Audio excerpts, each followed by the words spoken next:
chers collègues, Pascal Clouer, adjoint à la démocratie locale, nous a présenté ce soir les dispositifs d'interpellation citoyenne et de votation citoyenne que notre majorité va mettre en place.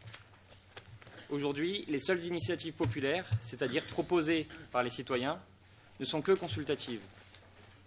Seul le référendum local permet aux citoyens de décider de la mise en œuvre ou non d'une proposition. Mais encore faut-il que les participants soient inscrits sur les listes électorales. Et la proposition est à l'initiative de la commune, un dispositif qui a donc ses limites.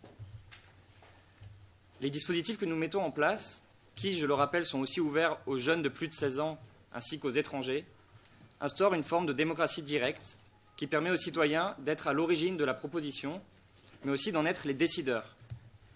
La démocratie directe, qui n'a rien de novatrice et qui est déjà utilisée dans de nombreux pays, avec plus ou moins de succès, a pour but de dépasser la démocratie participative, qui n'en a souvent d'ailleurs que le nom et s'apparente plutôt à une forme de consultation.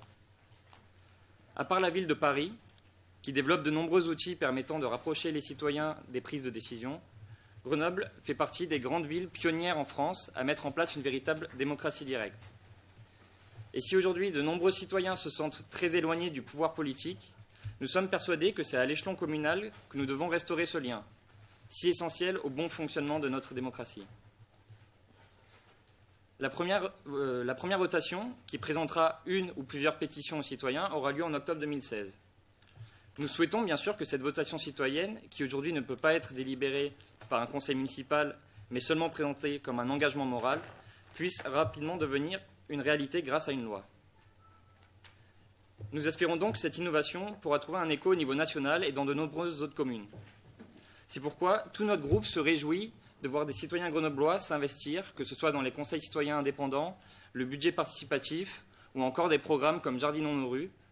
Et nous espérons qu'ils seront nombreux à lancer dès demain des initiatives qu'ils pourront proposer au conseil municipal.